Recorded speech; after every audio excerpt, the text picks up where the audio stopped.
What happens when television dares to scare a little too much? In the 70s, a wave of horror movies invaded living rooms, turning safe suburban nights into fever dreams. Directors pushed limits and censors panicked. Some films were cut, others vanished completely. Tonight, we uncover 12 forgotten TV horrors that went way too far. Stay close. Some of these nightmares aired only once. Number 12. Don't Be Afraid of the Dark, 1973. It began as a harmless made-for-television fright flick on ABC, but Don't Be Afraid of the Dark terrified an entire generation. The story followed a young couple who inherit an old Victorian mansion. When the curious wife opens a sealed fireplace, she unwittingly unleashes small shadow creatures who whisper and crawl in the dark. They want her soul. Audiences expected camp. What they got felt disturbingly real. The network received letters from parents claiming their children refused to sleep near floor vents or basements for weeks. Critics called it too intense for television. The miniature demons with glowing eyes broke the unspoken rule that network horror should remain safe. Behind the scenes, makeup artists and puppeteers worked under dim light to preserve the eerie realism. The budget was small, but director John Newland shot it like a feature film using heavy shadows and whispering sound effects that crept through living rooms. The studio reportedly debated canceling the broadcast after test audiences screamed during rehearsals. Over time, the film gained a cult reputation. Later filmmakers like Guillermo del Toro called it one of the scariest TV experiences of their youth. The message endured. Darkness itself can feel alive, and that fireplace no longer looks innocent. Number 11. Trilogy of Terror, 1975. No one expected Karen Black to become the face of nightmares. Trilogy of Terror aired quietly on ABC as an anthology of 3 tales, but the final story changed television horror forever. In the last segment, a lonely woman receives a small Zuni fetish doll. When the chain around its neck breaks, the doll comes to life armed with a knife and unstoppable fury. Households that tuned in expecting mild suspense were met with chaos. Children screamed. Adults stared frozen as the tiny killer chased its victim through cramped apartment halls. Phone lines jammed with complaints. Viewers claimed the violence was too graphic for prime time. ABC reran the film only late at night after backlash cooled. On set, the production team used handheld cameras and practical effects to give the chase a frantic realism. Karen Black performed most of her own stunts, battling a doll that would later inspire scenes in Child's Play and other creature horrors. Network censors objected to the sound of stabbing, but producers refused to soften the impact. Decades later, fans regard Trilogy of Terror as a pioneering work that proved terror could exist inside the walls of a home. The film's closing shot, where Karen Black's possessed body grins through filed teeth, became television legend. It left audiences with one unshakable idea: evil can fit in the palm of your hand. Number 10. The Night Stalker, 1972. Before The X-Files or Buffy, there was Carl Kolchak. The Night Stalker began as a television movie no one believed would succeed. It told of a cynical Las Vegas reporter investigating a string of murders drained of blood. The twist: he discovers a real vampire prowling neon streets. It aired on ABC and drew more viewers than any TV movie in history. But controversy followed immediately. Religious groups accused the network of glorifying the occult. Vegas officials objected to their city being shown as a playground for death. Producers received threats demanding the film be pulled. Network executives debated canceling its planned sequel, fearing backlash from sponsors. Behind the camera, director John Llewellyn Moxey shot the city's glowing signs like tombstones. Star Darren McGavin fought studio pressure to make Kolchak funny instead of terrified. He wanted realism. The final cut felt gritty and alive, like a documentary from hell. When it aired, ratings exploded, but censors cut replays, citing graphic morgue imagery and lingering close-ups of corpses. Even so, The Night Stalker launched a franchise and inspired generations of paranormal investigators on screen. It proved television could bite just as hard as cinema, and when the credits rolled, millions of viewers locked their doors. The monster was gone, but paranoia stayed behind, glowing under the hum of late-night news. Number 9. Bad Ronald, 1974. Few television thrillers ever felt as claustrophobic as Bad Ronald. It was made for CBS with the modest goal of filling a fall schedule slot. Yet what emerged was one of the strangest and most disturbing stories ever aired on American TV. It follows Ronald Wilby, a shy, awkward teenager who accidentally kills a neighborhood girl. Panicking, his overprotective mother hides him inside the walls of their house, creating a secret compartment where Ronald must live unseen. After she dies, another family moves in unaware that someone is still there watching them through peepholes. Viewers had never seen something like this on network television. The horror came not from monsters, but from isolation madness and voyeurism. Parents groups called it psychologically damaging. Critics accused CBS of exploiting mental illness. The network's switchboards lit up the night it aired, with some calling it brilliant and others labeling it indecent. Behind-the-scenes actor Scott Jacoby inhabited Ronald's loneliness so deeply that the crew avoided the set's hidden spaces between takes. Director Buzz Kulik shot from cramped angles inside the fake walls, creating a suffocating realism. CBS executives demanded reshoots to reduce scenes showing Ronald spying on the family, but Kulik resisted, arguing the fear came from what was implied, not seen. The film faded into obscurity for decades, resurfacing in home video circles during the 90s, when cult audiences rediscovered its eerie genius. Today, Bad Ronald is studied as a proto-slasher about suburban paranoia and the monsters we create when we lock away shame. It reminds us that horror sometimes whispers from the walls next door. Number 8. Gargoyles, 1972. Before CGI or blockbuster budgets, there was Gargoyles, a made-for-television movie shot in the deserts of Arizona that terrified an entire generation. It followed an anthropologist and his daughter who discover that ancient demonic creatures have survived underground, waiting to reclaim the earth. Originally planned as a cheap monster romp, it instead delivered shocking realism. The creatures, designed by future Aliens artist Stan Winston, looked disturbingly lifelike under the sun's glare. ABC executives nearly refused to air the film after test viewers complained the makeup was too realistic and that children would be traumatized. When it aired, parents protested across the country. The combination of religious themes, demonic dialogue, and grotesque transformations pushed beyond what family television was supposed to allow. Clergy denounced it on Sunday mornings, calling it satanic propaganda. Production itself was chaos. The heat melted prosthetics. Actors fainted inside latex suits. The crew built fake caverns from papier-mâché only to watch them collapse in windstorms. Still, the director Bill Norton refused to tone down the vision. Though quickly buried after airing, Gargoyles found new life years later on VHS, where horror fans celebrated its commitment to practical effects and haunting atmosphere. It won an Emmy for makeup, but its legacy rests deeper. It taught audiences that network horror could look cinematic and sound apocalyptic. After Gargoyles, nothing about late-night television felt safe again. Number 7. Satan's School for Girls, 1973. When ABC released Satan's School for Girls, it expected a campy thriller about rebellious students. Instead, it delivered one of the most controversial telefilms of the decade.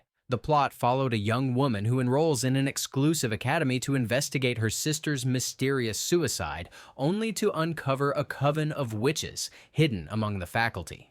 Religious groups erupted instantly. The title alone triggered national headlines. Networks in conservative states refused to rebroadcast it. Sponsors pulled advertising, claiming the film promoted devil worship.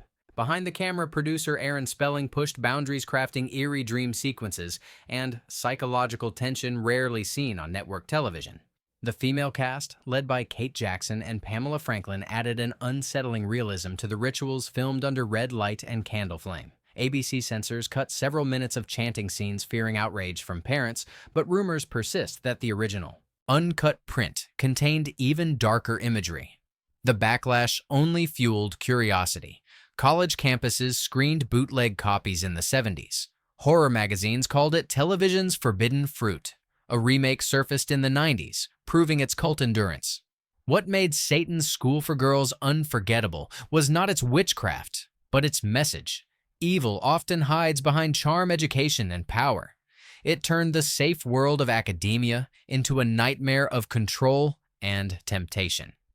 And when the credits rolled, viewers across America glanced nervously at their local schools, wondering what might be whispered after dark. Number 6. Crowhaven Farm, 1970. When ABC premiered Crowhaven Farm, no one expected it to dig under America's skin. The film began as a simple Gothic drama about a young couple inheriting a rural estate in New England. But what unspooled that November night was far darker. The wife begins to sense she's lived there before. Whispers rise from the soil, and the nearby villagers seem to be watching her too closely. Audiences felt trapped in a waking nightmare. There were no jump scares, just dread that crawled under every frame. The script hinted at witchcraft, human sacrifice, and reincarnation, topics rarely shown on primetime TV. Religious leaders condemned it. One Boston station briefly pulled the film mid-broadcast after calls flooded in from horrified viewers. Behind the scenes, director Walter Grauman fought constant battles with censors. They demanded he remove the final burning stake sequence where the heroine's past life is revealed in flashes of fire and chanting. Grauman cut just enough to keep it airable. Even so, the psychological intensity was overwhelming. Starhope Lange's haunted performance left audiences shaken long after the credits. For years, Crowhaven Farm vanished from syndication, yet whispers continued about its curse-like production, malfunctioning cameras, sudden storms, and a mysterious fire that destroyed parts of the set. Fans later discovered it on late-night VHS releases where its hypnotic rhythm and dream logic earned cult devotion. Today, it stands as one of the first true folk horrors of American television, reminding viewers that sometimes the past isn't buried at all. It's waiting beneath the harvest soil. Number 5. The Dead Don't Die, 1975. When Universal Television greenlit The Dead Don't Die, it wanted a safe Frankenstein-style story for NBC. What audiences got instead felt like a fever dream. Set in the Depression era, it follows a man wrongly executed for murder who rises from his coffin to uncover a secret cult of reanimated corpses controlling Chicago's underworld. The mixture of noir and zombie horror was unprecedented for network TV. Critics were stunned. The violence, though stylized, was brutal, gunshots echoing through empty streets, corpses walking in daylight. NBC affiliates warned that sponsors were uneasy with its tone. Some stations aired it with disclaimers. Director Curtis Harrington refused to compromise. He drenched the film in fog and silence, making television look like cinema. He even reused sets from The Sting, giving the undead world a disturbingly realistic backdrop. On set, the makeup effects caused friction. One technician claimed executives ordered him to tone down the corpse faces, but Harrington insisted they stay rotting yet human. When the film aired, letters poured in accusing NBC of crossing a moral line, yet horror magazines hailed it as groundbreaking. Later fans would recognize it as one of the earliest zombie noir hybrids, decades before mainstream films caught up. Today, The Dead Don't Die is rarely rerun. It lingers in the collective memory as the moment network horror looked straight into the grave and didn't blink. Number 4. The Norliss Tapes, 1973. Before Kolchak, there was the Norliss Tapes, a pilot for a planned NBC series that never happened because it scared its own executives. The film opens with a writer investigating supernatural stories. He disappears, leaving behind recorded tapes detailing his encounters with a woman whose dead sculptor husband may have risen to claim human blood for his clay statues. The premise blurred journalism and occult panic in ways television had never dared. Each taped narration sounded disturbingly real, like evidence rather than fiction. NBC censors panicked during editing. They feared audiences might mistake it for truth. The director, Dan Curtis, already known for Dark Shadows, doubled down. He filled the screen with cold blue light and slow camera movements that mimicked documentary style. Viewers expecting gentle mystery were instead trapped in a world where logic failed and terror spoke through tape reels. Critics compared it to The Exorcist, calling it too dark for the small screen. Sponsors fled. NBC shelved plans for the series even after high ratings. Behind the scenes, Curtis struggled with NBC's last-minute edits, which cut several shocking moments of the statue feeding on human victims. Cast members later said the full uncut version left test audiences shaking. For decades, the missing footage was thought lost, though horror archivists still search for it. The legacy of the Norliss Tapes lives in every found footage thriller that followed. It whispered that technology could record not just voices, but evil itself. When the final tape clicks off, silence feels haunted. Number 3. Home for the Holidays, 1972. It was billed as a Christmas mystery. Yet Home for the Holidays became one of the most chilling television horror films ever made. The ABC Movie of the Week premiered just before Christmas, promising cozy suspense. What unfolded instead was pure terror. Four estranged sisters return to their dying father's country mansion where paranoia festers, and a killer in a yellow raincoat stalks the storm-soaked property. Audiences tuning in for family drama were blindsided. The tone was grim, relentless, and strangely intimate. There was no safe haven in this house. Every conversation dripped with resentment. Every creak of the floorboard suggested another ghost from the past. The murder scenes, though bloodless by modern standards, shocked network viewers. The killer's rain-soaked approach and the sound of thunder blended into something primal.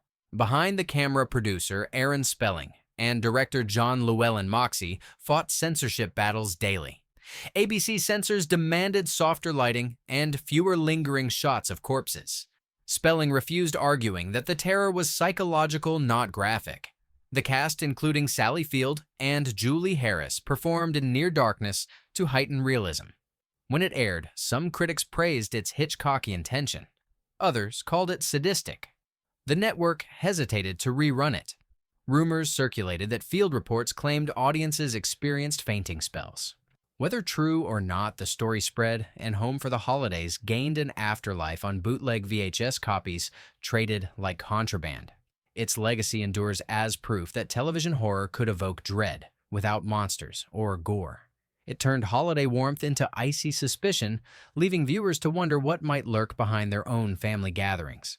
Sometimes, the scariest ghosts wear familiar faces. Number 2. The Possessed, 1977. By the late 70s, America had seen The Exorcist shake cinema to its core. NBC decided to bring that terror to television. The result was The Possessed, a made-for-TV film that some called unholy. It followed a defrocked priest sent to investigate demonic forces at an exclusive girls' boarding school. Fires erupted mysteriously. Students convulsed in terror. Something ancient had awakened. The film's intensity stunned censors. Flames consumed hallways while whispers of unseen entities filled the soundtrack. Parents' groups protested before it even aired, claiming NBC was exploiting fear and religion. The network nearly canceled the broadcast, yet ratings demands forced it to air. On set, the production felt cursed. Electrical equipment malfunctioned. Actors fainted during the exorcism scenes. Director Jerry Thorpe insisted on realistic pyrotechnics, which singed walls and terrified the crew. The lead actor, James Ferrantino, delivered a performance so raw that many believed he was genuinely shaken by the material. After its premiere, NBC's phone lines flooded with both praise and fury. Clergy denounced it from pulpits, while horror fans celebrated its audacity. In reruns, several scenes showing the priest's fiery confrontation were trimmed. Even so, The Possessed became a defining moment for small-screen horror, pushing spiritual dread into suburban living rooms. It remains a time capsule of 70s anxiety, fear of faith collapse, authority, and unseen evil. And its closing image, a crucifix glowing amid smoke, still lingers as one of television's most haunting sights. Number 1. Salem's Lot, 1979. When CBS aired Salem's Lot, it wasn't just another TV movie. It was a cultural earthquake, adapted from Stephen King's novel and directed by Tobe Hooper. Fresh off the Texas Chainsaw Massacre, this two-night event redefined television horror forever. The story of a writer returning to his hometown only to find it overrun by vampires seemed familiar. Yet what audiences witnessed was far more terrifying. The slow build of dread, the gothic small-town decay, and the unforgettable image of the vampire child scratching on a window burned into American memory. Children screamed. Adults turned off their sets. Some stations refused to re-air it. Censors demanded cuts to Hooper's original footage, calling it too disturbing. His use of silence and sudden movement created a realism unseen on network TV. Behind-the-scenes filming in Ferndale, California brought chaos. Locals complained about night shoots and eerie blue lights in graveyards. The vampire makeup designed by Jack Young was so grotesque that crew members refused to eat near the set. When it aired, ratings soared, but the aftermath was pure panic. Parents accused CBS of psychological harm to minors. Yet decades later, critics hailed it as the greatest television horror production ever made. Its atmosphere, its pacing, its unrelenting despair became the blueprint for every supernatural miniseries that followed. Salem's Lot proved that the small screen could hold big nightmares. It closed out the decade with one truth: terror needs no theater when it can enter your home. From witches to vampires, from hidden walls to cursed tapes, the 70s transformed television into a haunted mirror of its audience's fears. Each film pushed boundaries and paid the price, but they also paved the way for everything we binge today. Which of these lost horrors still haunts you? Like, subscribe, and share your favorite nightmare below.